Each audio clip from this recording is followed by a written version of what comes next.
Hindi makapaniwala ang mga bata sa kanilang nakikita dahil ang uri ng halimaw na mantis ay sinasabing naubos na 10 taon na ang nakalipas, at imposible para sa kanila na talunin ito mag-isa at sinabihan ng pinuno si Mia na subukang tamaan ng mahika ang mantis bilang pangakit, pero alam niyang hindi iyon sapat.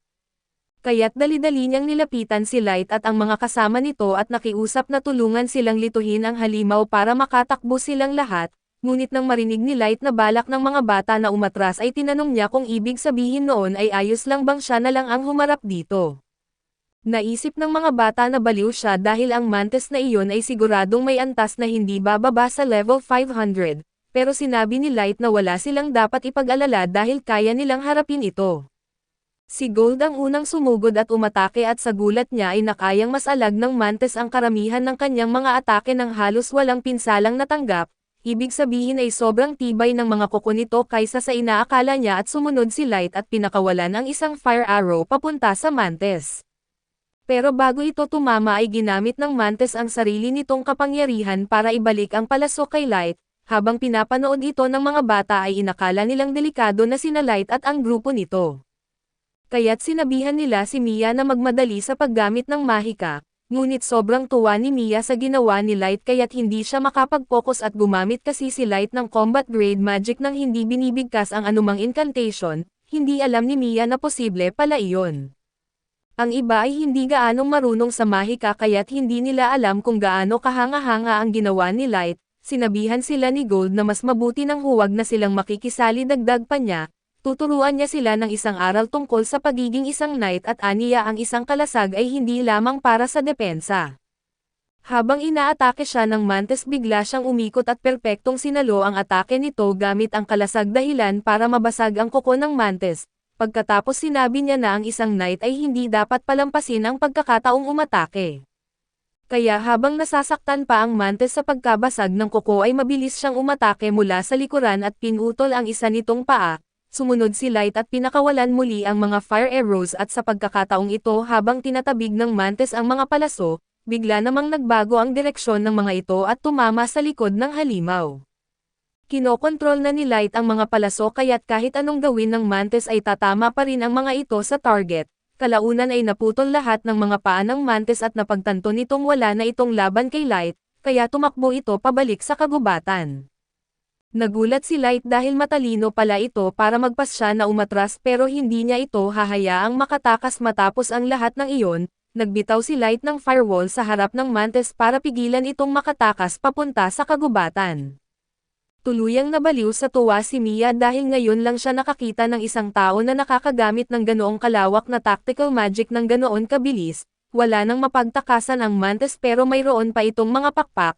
Kaya lumipad ito sa himpapawid bilang huling pagtatangka para makatakas.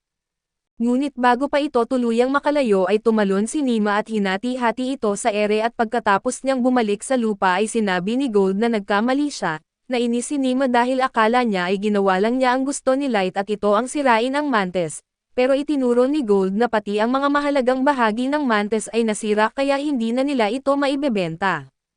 Pagbalik nila sa bayan ay napagtanto niya na totoo ngang nagkamali siya kaya't agad siyang humingi ng tawad kay Light ngunit sinabi ni Light na hindi naman iyon malaking bagay, samantala ay nakatayo lang ang mga bata sa di kalayuan at nagtataka kung totoo bang nasaksihan nilang talunin ng isang tao ang isang quad-scythe mantis o baka imagination lang nila iyon. Ilang minuto pa ang lumipas habang kinakalkal ng mga bata ang mga natirang likido ng mantis. Nakakita sila ng magic gem nito at sa kabutihang palad ay buo pa ito kaya't maaari na itong gamitin ni Light bilang patunay ng kanyang tagumpay.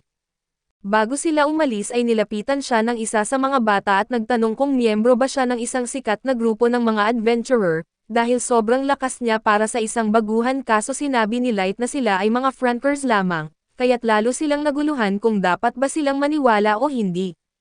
Dahil tapos na ang labanan ay ginamit ni Mia ang kanyang mahika para lumikha ng water ball at inalok ito kay Light upang makapaghugas para sa mga dumidikit na mantis goo sa kanyang katawan. Nagpasalamat si Light dahil ginamit pa ni Mia ang mahalagang mana nito para tulungan siya, pero sabi ni Mia na iyon na ang pinakamaliit na magagawa niya.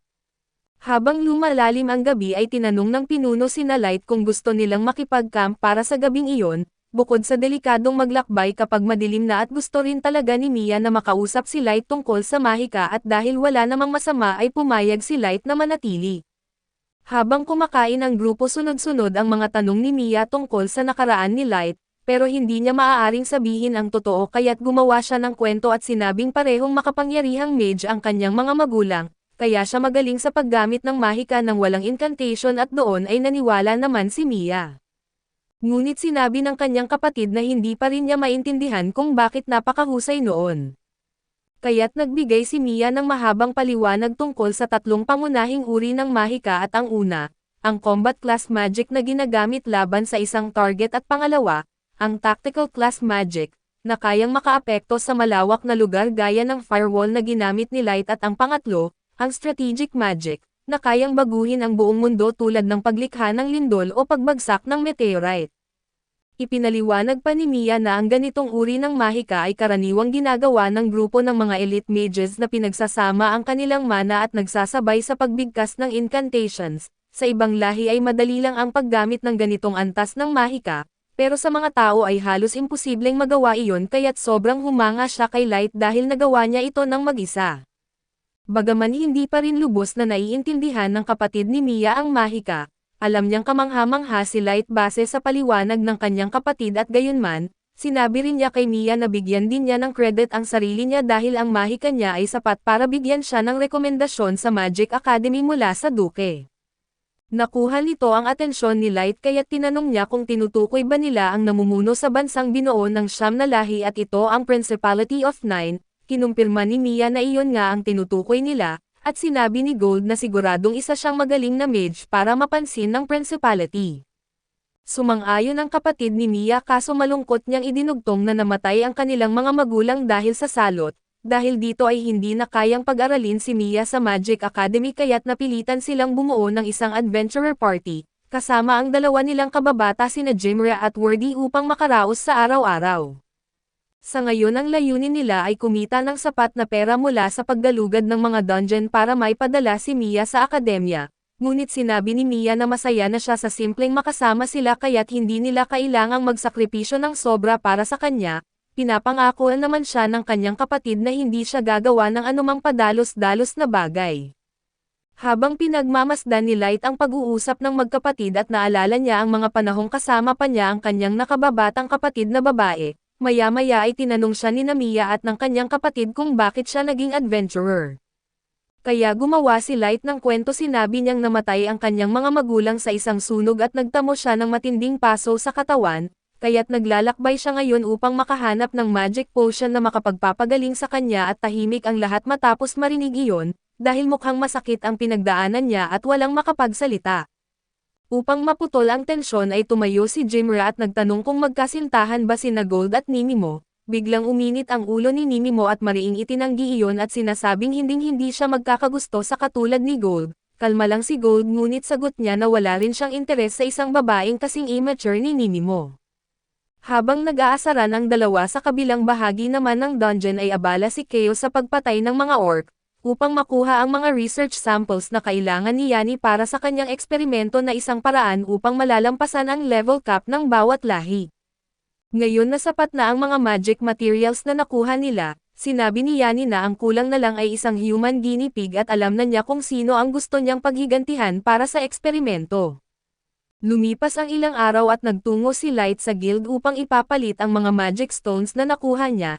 Nabuo agad ang malaking kumpol ng mga tao sa paligid niya, dahil ngayon lang sila nakakita ng adventurer na may ganoon karami na magic gems. Mula nang talunin nila ang Quad Scythe Mantis ay sumikat ang kanilang grupo sa lungsod na tinawag na ngayon ang kanilang party na Black Emily, dahil sa reputasyon na iyon ay mas maganda na ang pakikitungo ng mga receptionist sa kanila, at natutuwa si Light sa lahat ng atensyon na nakukuha niya lalo na't iyon naman talaga ang isa sa kanyang mga layunin. Habang naglalakad sila papunta sa dungeon na may biglang tumawag kay Light sa daan at agad namang naging maingat si Nimimo, ngunit sinabi ng lalaki na wala siyang balak manggulo na ipinakilala niya ang sarili bilang Sullivan at ang kasama niya ay si Gilbert. Narinig daw nila na natalo ni na Light ang isang Quad Scythe Mantis at nakarating hanggang ikalimang palapag ng dungeon, kaya nang makita nila ito at gusto lang nila itong makausap at maya-maya ay tinawag ng iba pang kasamahan nina Gilbert at Sullivan na oras na para pumasok sa dungeon, kaya nagpaalam sila kay Light at nagpatuloy sa loob. Iniisip ni Light na maganda ring nakakatulong siyang magbigay ng pag-asa sa ibang mga tao sa bayan, lalo na sa mga kapwa niya tao pero hindi maiiwasan na may ibang mga lahi na naiinggit sa kanyang kapangyarihan at naniniwalang isa lang siyang manloloko. Inasahan na rin naman niya na maraming hindi tatanggap sa kanyang mga tagumpay, kaya balak niyang patunayan sa lahat sa pamamagitan ng mga resulta na hindi na nila kayang ipagkaila. Pagpasok nila sa dungeon ay sinabi ni Light kina Gold at Nemo na plano niyang bumalik sa ikalimang palapag ngayong araw, ngunit bago pa man sila bumababa ay napansin niya ang mga batang nakilala niya noon kaya't lumapit siya para bumati. Nagulat si Mia at ang grupo niya dahil matagal na mula nang huli silang magkita pero sabi ng kapatid ni Mia, tamang-tama ang pagdating ni Light dahil may gustong ibigay si Mia sa kanya at medyo kinakabahan si Mia sa una, pero inabot niya kay Light ang isang maliit na kabibe na may lamang ointment na siya mismo ang gumawa. Naalala kasi niya na may malulubhang paso daw sa katawan si Light, kaya ginawa niya ito para kahit papaano ay mapapagan ang sakit at lubos ang pasasalamat ni Light sa kabutihang iyon. Bagamat nakaramdam siya ng kaunting konsensya dahil nagsisinungaling siya tungkol sa mga paso. Bilang bawi ay nagpasya siyang magbigay ng regalo kay Mia at inilabas niya ang isang bracelet at iniabot ito sa kanya, maganda at halatang mamahalin ang pulse earrings kaya't nagdalawang isip si Mia kung tatanggapin niya ito subalit sinabi ni Light na talagang pinainit ng regalo ni Mia ang kanyang puso, kaya gusto niyang suklian ito sa ganitong paraan at tinanggap ni Mia ng masaya at sinabing iingatan niya ito habang buhay. Pagkaalis nila Light ay tinanong siya ni Amumo kung sigurado ba siyang tama ang ginawa niyang ibigay iyon, dahil SS-class item ang bracelet at tinatawag itong wishing bracelet at depende sa lakas ng hangarin ng nagsusuot, maaari itong magdulot ng maliit na himala kaya't naisip ni Light na ito ang perpektong regalo para kay Mia.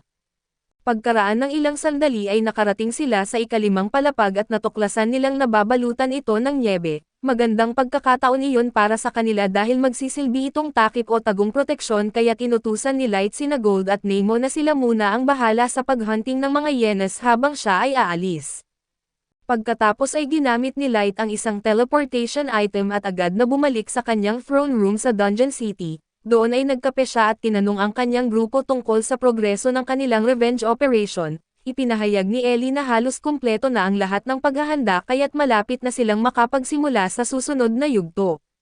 Natutuwa si Light sa ulat kaya't sinabi niya kay Ellie na maaari niyang gamitin ang anumang resources na kailangan upang maging maayos ang lahat, samantala ay inutusan naman niya si May na ipagpatuloy ang pamamahala sa mga gawain sa Abyss, at si Oki naman ay ipagpatuloy ang pagsisiyasat at pag-scout sa paligid. Pagkatapos noon ay tinanong ni Mizuna si Light kung may gusto ba itong ipagawa sa kanya habang naghihintay, hindi alam ni Light kung ano ang sasabihin dahil bukod sa pakikipaglaban sa mga halimaw, halos wala nang ibang magagawa si Mizuna.